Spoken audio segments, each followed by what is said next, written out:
당신은 행복을 느끼면서도 동시에 기뻐하는 자신을 떨어져서 보나요? 화가 났을 때 당신의 어떤 부분은 그 화에 전혀 휩싸이지 않고 초연하게 지켜보나요? 모두 그렇다고 답할 수 있다면 당신은 이 책을 읽을 필요가 없습니다. 이미 목적지에 도착했으니까요. 당신은 일상적 의식 수준을 넘어섰으며 어쩌면 진정한 자신을 알고 있을지 모릅니다. 참자아를 알미 매일같이 당신 앞에 펼쳐진다고나 할까? 때로 혹은 어쩌면 바로 지금 진정한 자신이 선명하게 보이는 순간이 있을 수도 있습니다. 내가 존재한다는 사실이 끝없는 놀라움으로 다가오는 순간.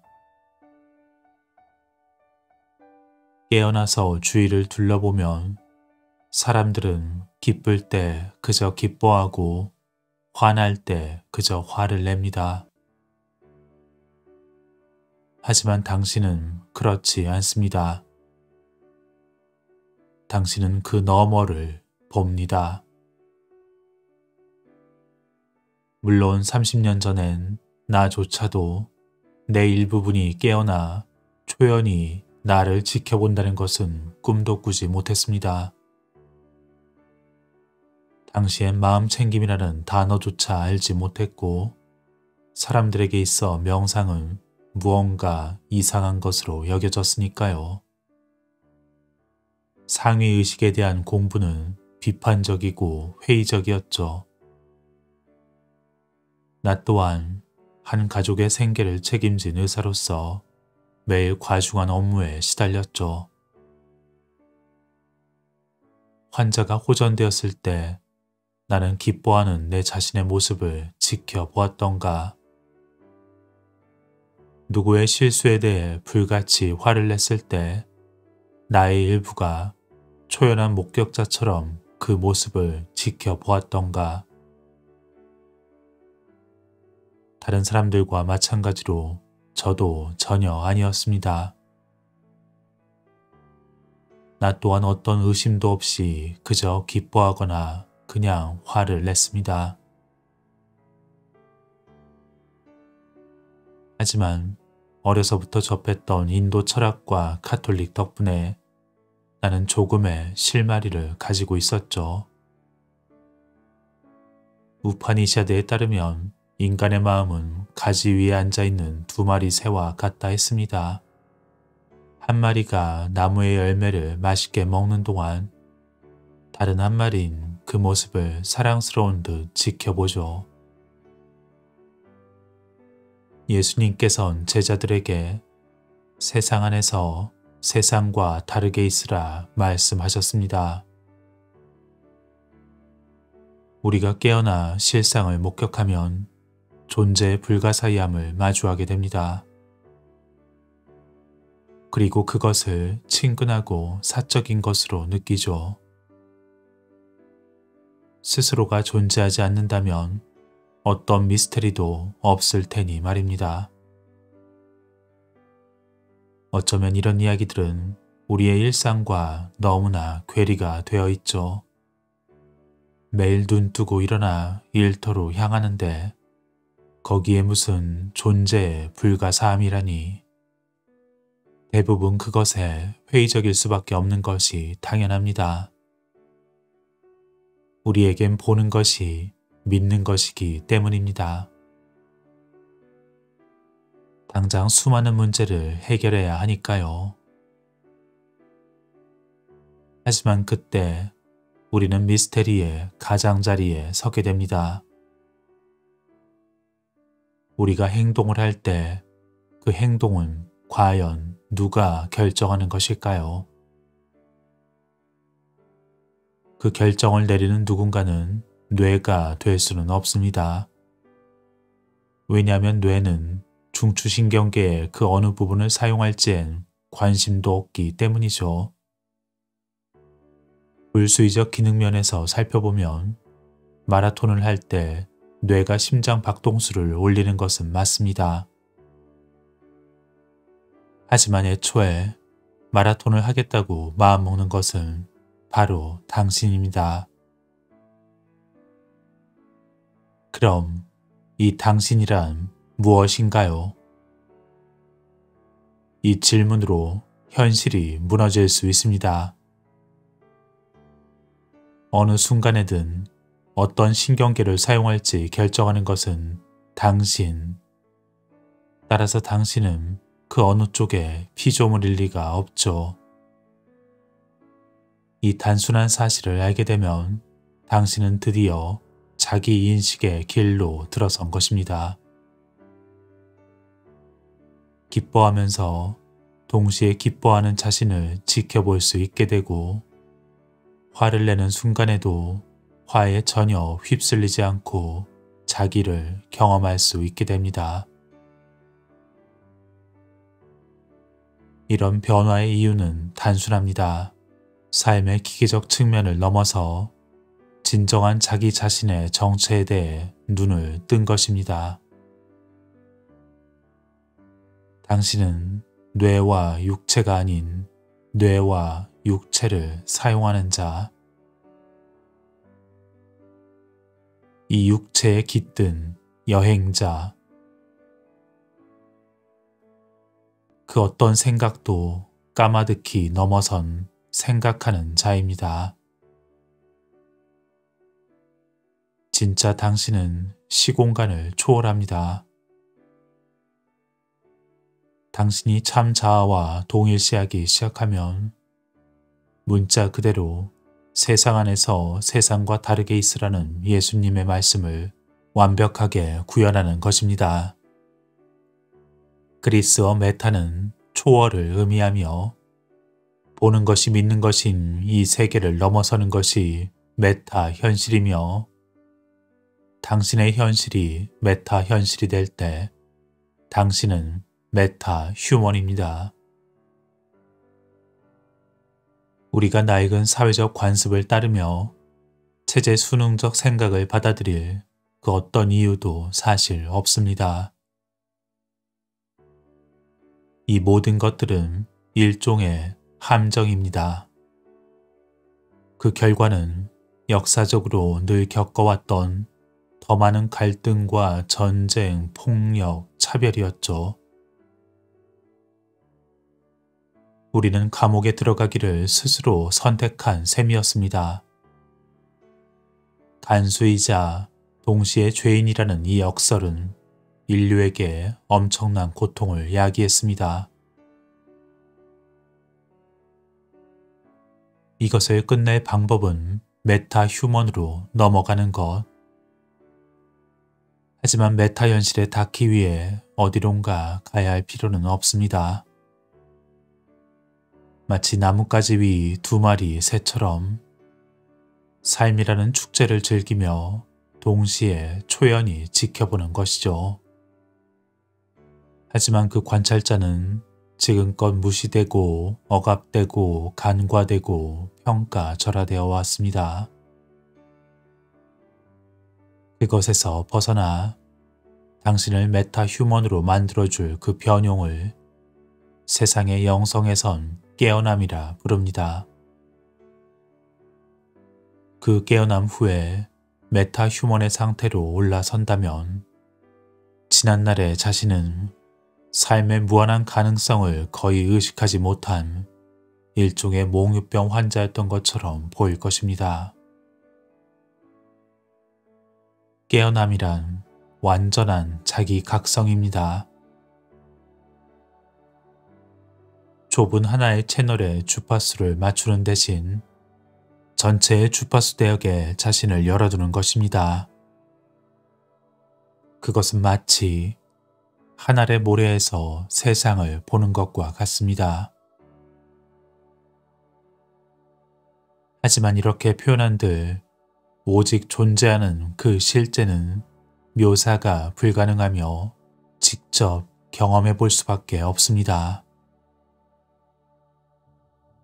깨어남은 인류의 역사만큼 오래된 이야기입니다. 하지만 깨어남을 보장한다는 것은 불가능하죠. 애초에 그것을 묘사하는 것조차 불가능합니다. 하지만 약간의 믿음만 있다면 모두가 이 메타 휴먼이 될 수 있으며 메타 현실은 다름 아닌 지금 여기임을 우리가 알게 될 것입니다. 누군가는 수긍하고 누군가는 그렇지 않을 것입니다. 인간 존재의 불가사의함은 오직 그 자신의 운명을 따라갈 뿐이죠. 하지만 그럼에도 내가 진심으로 확신하는 바가 있습니다. 깨어남이 어떤 것인지 알아차린다면 내가 걸렸던 30년의 그 길이 훨씬 더 단축될 수도 있을 것이란 걸요. 대부분의 사람이 삶을 바치는 것들, 가족과 일과 관계, 하지만 정작 그 삶을 개선하기 위해 그토록 많은 시간을 쓰면서도 정작 스스로의 현실을 개선하기 위해선 거의 시간을 쓰지 않고 살았죠. 때문에 오직 소수의 사람만이 더 깊은 물로 들어갔습니다. 모든 문화권에 그런 사람들이 존재했으며 모험에서 돌아와 이질적이면서도 동시에 영감을 주는 이야기들을 남겼습니다.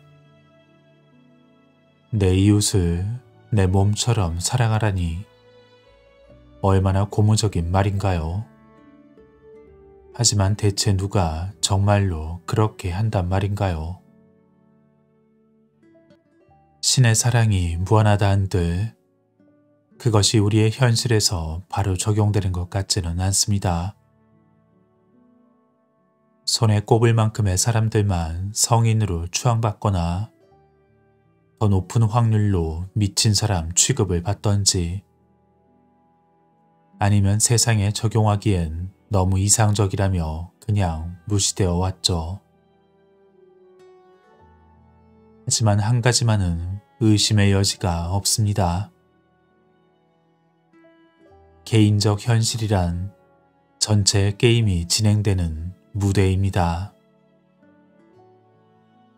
자신의 진정한 정체를 발견하기 위해선 스스로 가지고 있는 자신의 정체성을 넘어서야만 합니다. 평화를 찾으려면 두려움 너머로 나아가야 하고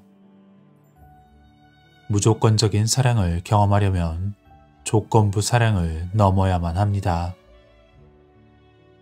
이것은 초월이며 결국 지고의 체험으로 이어집니다. 모든 한계들이 떨어져 나가며 삶을 송두리째 바꿔버리는 깨달음의 순간. 때론 아무런 애씀 없이 최상의 실력이 나오는 순간입니다. 실상 이 현실은 생각보다 훨씬 더 말랑말랑하죠. 우리가 느끼는 한계의 대부분은 실은 스스로 지워놓은 것입니다. 우리의 진면목을 알지 못한다면 우리가 전에 들은 그 신념들에서 헤어나지 못하고 빛바랜 규칙에 길들여지고 회의감과 자책감에 고통받을 뿐입니다. 어떤 삶도 이들 한계에서 자유롭지 못합니다. 이 평범한 삶은 우리가 어떤 존재인지와 완전히 동떨어져 있죠. 우리는 이제껏 속아왔습니다. 그 속임수는 너무나 뿌리 깊어 우리는 스스로를 그것에 맞춰 작아져 왔죠. 아무리 아름답고 좋은 것이라 해도 이 근본적 결함에서 완전히 벗어날 수는 없습니다. 그것을 넘어서는 것, 그것이 유일한 탈출구입니다. 중요한 건 신성이나 영원한 안식, 사랑을 성취하는 것이 우리의 일상에서 운전하는 것과 마찬가지로 그렇게 현실적으로 가능한 일임을 선언하는 것입니다. 하지만 그렇게 메타 휴먼이 되는 것은 매우 절실합니다. 그것만이 이 환상을 벗어나는 유일한 길이기 때문이죠. 이 환상이 삶에서 고통과 혼란, 분쟁을 이야기하고 있습니다. 판타지 속에 사는 것보다 현실에서 사는 것이 분명히 나을 것입니다. 어쩌면 당신이 평생 동안 이 환상 속에 살아왔음을 알아챈다면 분명 충격적일 수밖에 없겠죠. 어려서부터 당신이 열중했던 그 모든 것들, 아무리 실리적이고 실용적인 사람이라 자부해도 실은 온종일 판타지 속에 살고 있습니다. 내가 판타지라 하면 백일몽을 얘기하는 게 아닙니다. 우리가 인지하는 그 무엇도 사실은 실제가 아닙니다. 모든 것이 그 토대부터 모조리 환영입니다.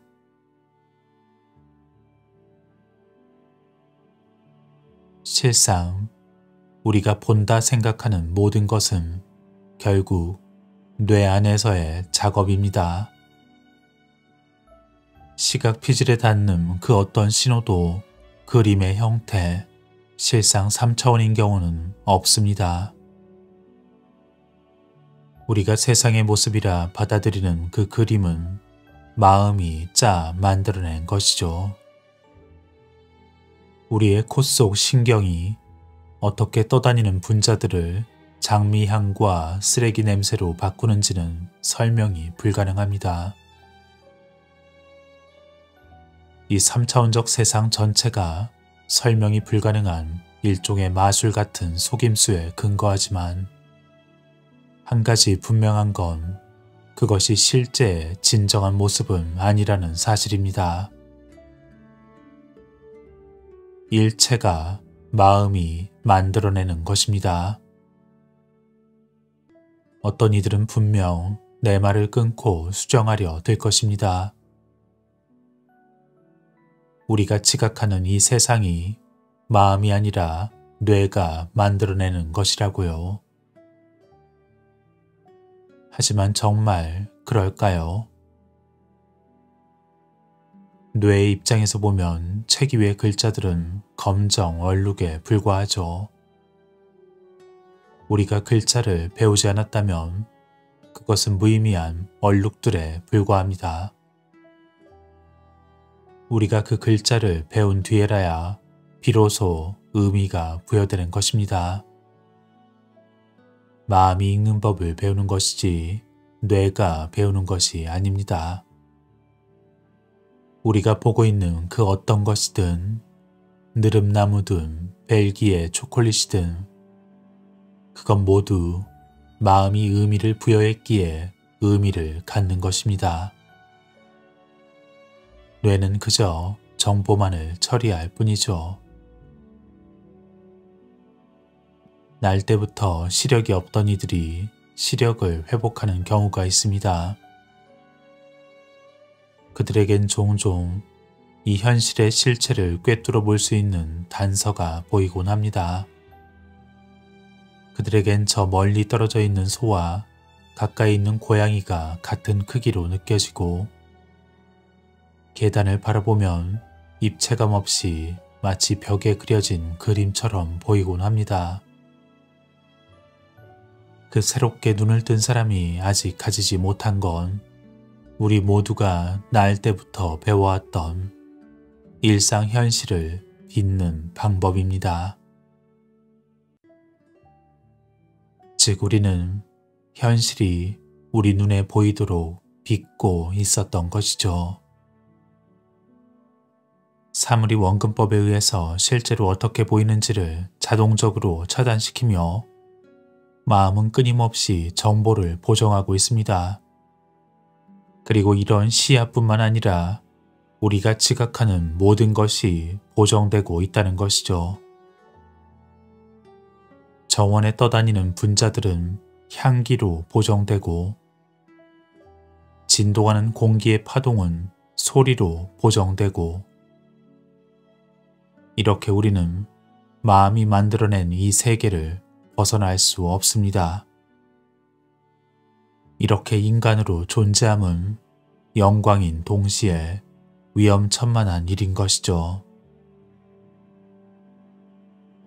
그러니 세상이 고통으로 보인다면 그것들을 마음이 만들어냈으며 따라서 다시 되돌릴 수 있다는 점을 받아들이기 전까진 다른 대안이 없을 수도 있습니다. 어서 오세요.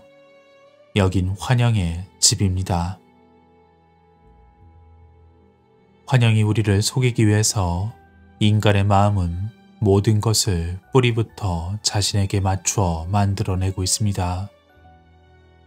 때문에 우리가 일상에 머무는 동안은 우리는 그 너머를 볼 수가 없죠. 우리는 어려서부터 물려받은 이 인공적 현실에 적응하기 위해 평생을 허비해 왔습니다. 하지만 이제 진짜 현실과 환영이 어떻게 다른지 그 발견을 위한 여정을 시작할 수 있습니다. 그리고 그 일들을 시작한 위대한 인물들이 있죠. 양자물리학의 문을 연 막스 플랑크. 그는 이렇게 이야기했습니다. 의식이 모든 것의 근본이라고. 물질은 의식으로부터 파생된 것에 불과하고 우리는 의식의 뒤편을 결코 알 수 없다고 했죠. 우리가 얘기하는 모든 것, 존재한다 여기는 모든 것은 모두 의식의 존재라는 공리에서 시작된다고. 그렇습니다. 의식은 모든 것에 앞선 근본입니다. 이것이 사실이라면 저원에 피어나는 장미와 그림 속의 장미가 같은 근원에서 나온 것이라 할 수 있습니다. 그 근원이 각성된 의식, 즉 당신의 의식입니다. 의식이 없다면 그 어떤 것도 존재한다 증명할 수 없습니다. 단순히 의식으로 존재하는 것만으로 당신은 마음으로 이루어진 이 세상에 참여하는 것이며 매일의 창조에 이바지하고 있는 것입니다. 이러한 이해는 얼마나 아름다운가요? 의식에서 모든 창조가 일어난다면 의식을 바꾸면 현실도 바꿀 수 있다는 말이기 때문입니다. 이렇게 양자역학이 가져다준 인식의 혁명적 전환은 세상이 단단하고 만져지는 물질로 이루어졌다는 상식을 뿌리째 흔들었습니다. 하이젠베르크는 말했습니다. 우리가 관찰하는 건 자연 그 자체가 아니라 자연이 우리의 질문에 맞추어 모습을 드러내는 것이라고요. 창밖을 내다보면 나무가 서 있고 구름이 흘러가고 풀밭에 바람이 불어 출렁이고 하늘이 맑습니다. 이들 중 모든 단어에 하이젠베르크의 말처럼 자연을 넣어 읽어보세요. 당신은 지금 나무를 봅니다. 그것은 당신이 나무 보는 답을 구했기 때문이죠. 산도, 구름도, 하늘도 모두 똑같습니다. 관찰자로서 당신이 보는 모든 것은 당신이 구하는 질문을 통해 존재로서 드러난 것입니다. 지금껏 질문하고 답을 구하고 있다는 사실을 눈치도 못 챘는지 모르지만 그건 너무나 오래전에 그 질문이 이루어졌기 때문이죠. 우린 우주의 모든 것에 인간의 의식을 적용함으로써 인간의 의식에 들어맞는 답을 구한 것입니다. 하지만 그 어떤 것도 실제를 접하지는 않았습니다. 우리가 지금 눈앞에 보고 있는 이 나무의 딱딱함과 키와 모양, 색깔, 이 모든 건 결국 양자의 장에서 요동치는 보이지 않는 파동일 뿐입니다. 당신의 육체 또한 매 순간 당신의 의식 안에서 창조되고 있습니다. 그렇지 않으면 그것은 존재가 불가능하죠. 입자들은 실제로 존재하는 것이 아닙니다. 단지 잠재적으로 또는 확률적으로 있을 뿐이죠.